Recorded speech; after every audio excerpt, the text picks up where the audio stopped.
Hi hello, ഞാൻ ഇന്നിവിടെ ഞങ്ങളുടെ നാട്ടിലൊക്കെ കല്യാണ തലേന്ന് ഉണ്ടാക്കുന്ന ഒരു മീൻകറിയാണ് നിങ്ങളുമായി ഷെയർ ചെയ്യുന്നത്. അതായത് കോട്ടയം സ്റ്റൈൽ കല്യാണ മീൻകറി. ഇത് നല്ല കുറുകിയ ചാറോടുകൂടിയുള്ള മീൻകറിയാണ്. അപ്പോൾ നിങ്ങളെല്ലാവരും ഇത് ഒന്ന് ട്രൈ ചെയ്ത് നോക്കിയിട്ട് ഫീഡ്ബാക്ക് അറിയിക്കണേ. എന്നാൽ നമുക്ക് വീഡിയോയിലേക്ക് പോകാം. ആദ്യമായി ഒരു ചട്ടി എടുത്ത് അടുപ്പത്ത് വെച്ച് ചൂടായ ശേഷം അതിലേക്ക് നമുക്ക് ഒരു 2 ടേബിൾ സ്പൂൺ വെളിച്ചെണ്ണ ഒഴിച്ചു കൊടുക്കാം. വെളിച്ചെണ്ണ ഒന്ന് ചൂടായി വന്ന ശേഷം അതിലേക്ക് ഒരു 1/2 ടീസ്പൂൺ കടുകിട്ട് കൊടുക്കാം. കടുക് ഒന്ന് പൊട്ടി വന്ന ശേഷം അതിലേക്ക് ഉലുവ ചേർത്ത് പൊട്ടിച്ചെടുക്കാം. ഇപ്പോൾ കടുകും ഉലുവയും എല്ലാം നന്നായിട്ട് പൊട്ടി വന്നിട്ടുണ്ട്. ഇനി അതിലേക്ക് ഇഞ്ചി, വെളുത്തുള്ളി, കറിവേപ്പില എന്നിവ ചേർത്ത് കൊടുക്കാം. 2 ടേബിൾ സ്പൂൺ വെളുത്തുള്ളി, 2 ടേബിൾ സ്പൂൺ ഇഞ്ചി, കുറച്ച് കറിവേപ്പില ഇത്രയും ചേർത്ത് നന്നായി നമുക്കൊന്ന് വഴറ്റിയെടുക്കാം.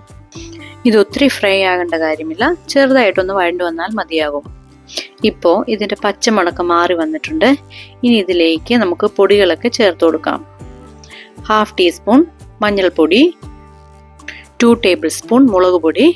ഞാനിവിടെ കാശ്മീരി ചില്ലിയാണ് ഉപയോഗിച്ചിരിക്കുന്നത്. ഇനി ഇതിൻ്റെ പച്ചമണമൊക്കെ മാറുന്നത് വരെ നമുക്കൊന്ന് വഴറ്റിയെടുക്കാം. ഇപ്പോൾ പൊടികളുടെ പച്ചമണമൊക്കെ മാറി വന്നിട്ടുണ്ട്. ഇനി അതിലേക്ക് പുളിവെള്ളം നമുക്ക് ചേർത്ത് കൊടുക്കാം. കുടംപുളിയിൽ ഉപ്പും ചേർത്ത് കുറച്ച് ചൂടുവെള്ളത്തിൽ കുതിർത്ത് വെച്ച വെള്ളമാണിത്. ഈ വെള്ളം മാത്രം നമുക്കിപ്പോൾ ഒന്ന് ചേർത്ത് കൊടുക്കാം. ഇപ്പം വെള്ളം ചേർത്ത് കൊടുത്തിട്ടുണ്ട്. ഇത് നന്നായിട്ടൊന്ന് ഇളക്കി ഒന്ന് പറ്റി വരുന്നത് വരെ നമുക്കൊന്ന് വെയിറ്റ് ചെയ്യാം.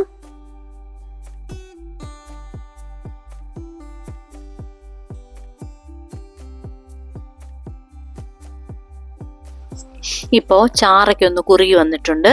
ഒരു 2 മിനിറ്റ് കൂടെ നമുക്കൊന്ന് വെയിറ്റ് ചെയ്യാം. ഇപ്പോൾ നന്നായി കുറുകി വന്ന ചാറിലേക്ക് പുളി ഇട്ട് കൊടുക്കാം. കൂടാതെ 1/4 കപ്പ് ചൂടുവെള്ളം ചേർത്ത് കൊടുക്കാം. വെള്ളം അധികമാകാതെ സൂക്ഷിക്കണം. ചൂടുവെള്ളം തന്നെ ചേർത്ത് കൊടുക്കാനും ശ്രദ്ധിക്കണം. ഇനി ഇതെല്ലാം നന്നായിട്ടൊന്ന് മിക്സ് ചെയ്തെടുക്കാം. ഈ സമയം നമുക്ക് ഉപ്പൊന്ന് ചെക്ക് ചെയ്ത് നോക്കിയിട്ട് കുറവാണെങ്കിൽ ചേർത്ത് കൊടുക്കാം. ഇപ്പോൾ ചാറൊക്കെ ചെറുതായി തിളയ്ക്കാൻ തുടങ്ങിയിട്ടുണ്ട്. നമുക്ക് ഇത് ഒരു 4 മിനിറ്റ് മൂടി വെച്ച് തിളപ്പിച്ചെടുക്കാം.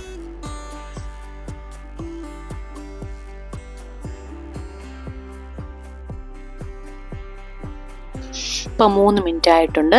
ഇനി നമുക്കൊന്ന് മൂടി തുറന്ന് നോക്കാം. ചാറൊക്കെ നന്നായി തിളച്ചു വന്നിട്ടുണ്ട്. ഇനി ഇതിലേക്ക് നമുക്ക് മീൻ കഷ്ണങ്ങൾ ചേർത്ത് കൊടുക്കാം. ഞാനിവിടെ മീൻ കഷ്ണങ്ങൾ ഓരോന്നായി ചേർത്ത് കൊടുക്കുന്നുണ്ട്. ഞാൻ ഉപയോഗിച്ചിരിക്കുന്ന മീൻ കേരയാണ്. ഞാൻ കഷ്ണങ്ങളെല്ലാം ഇട്ട് കൊടുത്തിട്ടുണ്ട്. ചാറൊക്കെ മീനിൻ്റെ എല്ലാ ഭാഗത്തേക്കും ആവും വിധം കഷ്ണങ്ങളൊക്കെ ഒന്ന് നമുക്ക് ആക്കി കൊടുക്കാം. ഇനി ഇത് അടച്ചു വെച്ച് മീഡിയം ടു ലോ ഫ്ലെയിമിൽ ഒരു 8 മിനിറ്റ് നമുക്കൊന്ന് വേവിച്ചെടുക്കാം. ഇടയ്ക്ക് ഞാനൊന്ന് തുറന്ന് നോക്കുന്നുണ്ട്. ഇപ്പം നന്നായിട്ട് മീനൊക്കെ തിളച്ച് വന്നിട്ടുണ്ട്. നല്ല സ്മെല്ലൊക്കെ വരുന്നുണ്ട്. ചാറ് കുറച്ചും കൂടെ വറ്റാനുണ്ട്. അതുകൊണ്ട് നമുക്ക് ഇനിയൊരു 4 മിനിറ്റും കൂടെ നമുക്കൊന്ന് മൂടി വെച്ച് വേവിക്കാം. ഇപ്പം 4 മിനിറ്റ് ആയിട്ടുണ്ട്. ഇനി നമുക്കതൊന്ന് തുറന്ന് നോക്കാം. ഇപ്പോൾ ചാറൊക്കെ നന്നായിട്ട് വറ്റി വന്നിട്ടുണ്ട്. ഫ്ലെയിം ഓഫ് ചെയ്ത ശേഷം ഇനി അതിലേക്ക് 1/2 ടീസ്പൂൺ ഉലുവപ്പൊടി ചേർത്ത് കൊടുക്കുന്നുണ്ട്. 1 ടേബിൾ സ്പൂൺ പച്ചവെളിച്ചെണ്ണയും ചേർത്ത് കുറച്ച് ഫ്ലേവറിനായി കറിവേപ്പിലയും വെച്ച് ഒരു 5 മിനിറ്റ് മൂടി വെക്കാം. ഇനി നമുക്കിതൊന്ന് തുറന്ന് നോക്കാം. അടിപൊളി സൂപ്പർ കറി റെഡി ആയിട്ടുണ്ട്. നിങ്ങളെല്ലാവരും മറക്കാതെ ഉറപ്പായും ഇതൊന്ന് ട്രൈ ചെയ്ത് നോക്കിയിട്ട് ഫീഡ്ബാക്ക് അറിയിക്കണേ. നല്ല ടേസ്റ്റാണ്. ഇതിനകത്ത് സവോളയും പച്ചമുളകും ഒന്നും ചേർക്കാത്തത് കാരണം ഒരു 3 ദിവസമെങ്കിലും പുറത്ത് വെച്ച് ഉപയോഗിക്കാം. ഇടയ്ക്കൊന്ന് ചൂടാക്കി എടുത്താൽ മാത്രം മതിയാകും. ഫ്രിഡ്ജിലൊന്നും വെക്കേണ്ട ആവശ്യമേ ഇല്ല. തീർച്ചയായിട്ടും നിങ്ങൾക്ക് എല്ലാവർക്കും ഇത് ഇഷ്ടമാകും. ഉറപ്പായിട്ടും ട്രൈ ചെയ്തിട്ട് ഫീഡ്ബാക്ക് അറിയിക്കണേ. Thank you for watching.